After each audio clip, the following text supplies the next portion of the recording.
வணக்கம். சிநேகிதியின் மனதில் உறுதி வேண்டும். என்னாச்சு, வீடெல்லாம் ஒரே பொம்மையா கிடக்குது, கீழே எல்லாத்தையும் வீசி போடுறதுக்கு ஒரு குட்டி குழந்தை இருக்குதா வீட்டுல? வீட்டை பார்த்தாலே தெரியும் 2 வயசு 3 வயசு குழந்தைங்க வீட்டுல சுத்திட்டே இருக்காங்க அப்படின்னு. எத்தனைதான் எடுத்து வச்சாலும் எத்தனைதான் சுத்தம் பண்ணாலும் குழந்தைங்களுடைய அழும்பு தாங்கவே முடியல. அதுதானே இளம் தாய்மார்களுடைய மிகப்பெரிய பிரம்மாண்டமான ஒரு புலம்பல். இதுதான். இதெல்லாம் சேர்ந்து தானேப்பா வாழ்க்கை.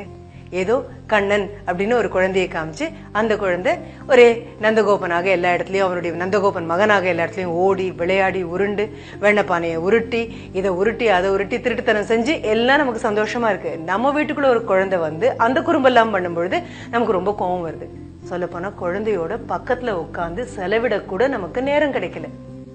சரி, இத்தனை குறும்பு பண்ணுது அப்படின்னு சொன்னா இத்தனை குறும்புக்கும் குழந்தை மட்டும்தான் காரணமா என்ன?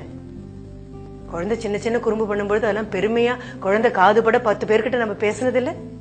எதையோ ஒண்ணு போட்டு உடைச்சாச்சு. உடைச்ச உடனே அடுத்த நிமிஷம் ஓங்கி குழந்தைய அடிக்கலாம்னு தோணுது. சரி போ அப்படின்னு விட்டுட்டோம். வீட்டுக்கு வர விருந்தினர்கிட்ட எவ்வளவு பெரிய ஒரு கேமராவை குழந்தை எடுக்காதுன்னு சொல்லி போட்டு உடைச்சிட்டான் சார் அப்படின்னு கண்ணுல பெருமிதம் பொங்க நீங்க சொல்றது குழந்தை பக்கத்துல நின்று கேட்டுட்டே தான் இருக்கு. ஒரு பாட்டில தொடாதேன்னு சொல்லும்போது இந்த பாட்டில தூக்கி கீழே போட்டு உடைச்சதை பார்த்துட்டு நீங்க அதை பத்தி பெருமையா சொல்றது கேட்டுட்டு தான் இருக்கு.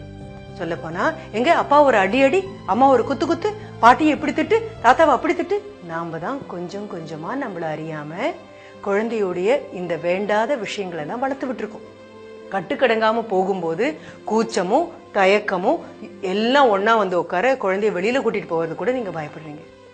ஒரு கடைக்கு கூட்டிட்டு போனா கையும் காலையும் உதைச்சு புரண்டு அழுது எனக்கு இந்த பொம்மை வேணும் அப்படின்னு குழந்தை கேட்கும்போது இந்த பிடிவாதம் இட் எம்பாரசஸ் யூ. வேற வழி இல்லாம 4 பேர் முன்னால நாணக்கேடு ஆயிடக்கூடாதே, கூச்சம் ஆயிடக்கூடாதே அப்படின்னு குழந்தை கேட்டதை விட பெரிய பொருளா உன்னை வாங்கி கொடுத்துட்டு திரும்பி வந்துடும். பெரிய பிரச்சனை தாக்கு பிடிக்கணும். நீங்க படித்த படிப்பும் வாங்கின பட்டங்களும் போகிற வேலையும் எதுவும் குழந்தையுடைய பிடிவாதத்தின் முன்னால 5 நிமிஷம் கூட தாக்கு பிடிக்காது. என்ன பண்ண போறோம்னு பாத்துக்கோ. எல்லா உளவியல் வல்லுநர்கள்ட்டையும் கேட்டாலும் அவங்க எல்லாரும் நம்ம கிட்ட சொல்ற ஒரு விஷயம், do not allow your child to exploit you. என்ன சொல்ல வரேன்னு புரியுதா?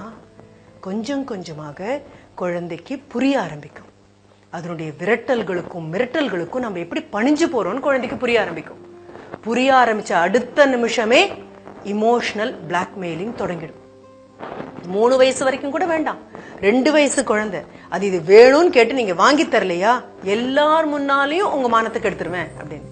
பெரும்பாலும் விருந்தாளிகள் வரும்போது தான் குழந்தை என்ன பண்ணும் தெரியுமா? எதெல்லாம் நீங்க எடுக்கக்கூடாதுன்னு சொன்னீங்களோ அதெல்லாம் கையில எடுத்து வச்சுக்கும். எதெல்லாம் நீ தொடக்கூடாதுன்னு சொன்னீங்களோ அதெல்லாம் தொட்டுட்டு இப்ப என்ன பண்ணுவீங்க அப்படின்னு கேட்கும். விருந்தாளிகள் முன்னாலேயும் தாய் தகப்பன் பெற்றோராகத்தான் இருக்கணும். இதை தொடக்கூடாதுன்னு அப்பா சொல்லியிருக்கேன், தொட்டா அப்பாவுக்கு கோபம் வரும். குரல்ல கண்டிப்பு இருந்தா போதும், கடுமை இருக்கணுங்கிற அவசியம் கிடையாது. கண்டிப்பா கண்ணு பார்த்து சொல்லுங்க. குழந்தை 2 நிமிஷம் முயற்சி பண்ணும். 3வது நிமிஷம் அப்பா என்ன சொல்றாரோ அது சத்தியம்னு புரிஞ்சுதுன்னு வைங்க, அமைதியாயிரும் குழந்தை. இதுதான் நாம பண்ண வேண்டியது. ஆனா நம்ம கூச்சப்படுறோம். சரி, அப்பா மாட்டேன்னு சொன்ன அடுத்த நிமிஷம் அம்மா பாஞ்சு ஓடி வராங்க. குழந்தை மனசு பொக்குன்னு போயிருங்க, ஏதாவது கொடுத்துருங்க அப்படின்னு சொல்றாங்க. தாயும் தகப்பனும் ஆளுக்கு ஒரு பக்கம் பிரிஞ்சு நின்னா குழந்தைய சரியான பாதையில நம்மளால நடத்தி கூட்டிட்டு போக முடியாது. சரி, அம்மா அப்பா கண்டிப்பா இருக்காங்க. அடுத்தது யார் பிரச்சனை பண்ணுவாங்க தெரியுமா? தாத்தா பாட்டி. கையில இருக்கக்கூடிய அன்பை அப்படியே குழந்தை தலையில கொட்டிடலான்னு ஓடி வருவாங்க. அவங்க கிட்டையும் தனியா நீங்க சொல்லணும், நீங்க எப்படி கண்டிப்போடையும் கரிசனத்தோடையும் எங்களை வளர்த்து நாங்க எந்த பிரச்சனையும் இல்லாம முழுமையான நபர்களா ஆனோமோ அதே மாதிரி கண்டிப்போடையும் அதே சமயம் கரிசனத்தோடையும் குழந்தைய வளர்க்க நீங்க உதவணும். அப்பா திட்டினார்னா இங்க வாடா அப்படின்னு தாத்தா அரவணைக்கிறதோ, அம்மா திட்டினா நீங்க வாமா அப்படின்னு பாட்டி அரவணைக்கிறதோ குழந்தைங்களுக்கு நாம செய்யக்கூடிய உதவிகள் அல்ல. குழந்தைகளுக்கு நன்றாக புரியும், எது கடுமைன்னு புரியும், எது கண்டிப்புன்னு புரியும், எது சரின்னு புரியும், எது சரியில்லைன்னு புரியும். புரியாம போறது நமக்கு மட்டும்தான். குழந்தைய ஏமாத்திடக்கூடாது, மனது காயப்பட்டுடக்கூடாது, குழந்தை மனது வருத்தப்பட்டுடக்கூடாது அப்படின்னு நாமளே எதையாவது ஒன்ன கற்பனை செஞ்சுட்டு வீடு ஒரு குழந்தைய கண்டிக்க மறந்தாலோ மறுத்தாலோ நாளைக்கு வீதி கண்டிக்கும். வீதி கண்டிக்கும் பொழுது மனசு வருத்தப்படும். அதுக்காக குழந்தை எப்பவுமே கண்டிச்சிட்டுன்னு அர்த்தமா? இல்ல. குழந்தை கூட சிரிக்க நேரம் இருக்கு, ஓட நேரம் இருக்கு, ஆட நேரம் இருக்கு. எனக்கு இதை பத்தி பேசும்பொழுது ஒரு சின்ன அனுபவம் ஞாபகம் வருது. அன்றாடம் கல்லூரிக்கு கார் ஓட்டிட்டு வரக்கூடிய, கார்ல வரக்கூடிய என்னுடைய ஒரு சக ஊழியர்.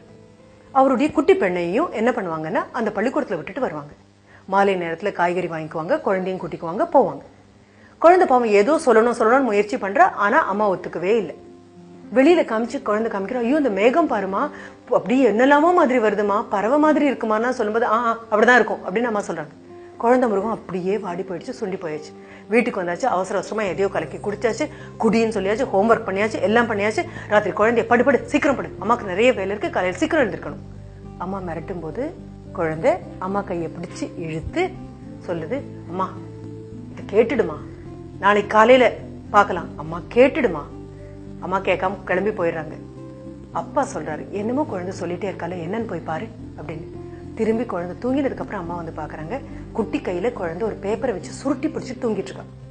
கையை பிரிச்சு பார்த்தா அந்த குழந்தை தன்னுடைய சின்ன சின்ன எழுத்துல எழுதியிருக்கா, அம்மா எனக்கு உங்களை ரொம்ப பிடிக்கும், ஏன் பிடிக்கும் தெரியுமா அப்படின்னு 1 2 3 4 5ன்னு போட்டிருக்கா.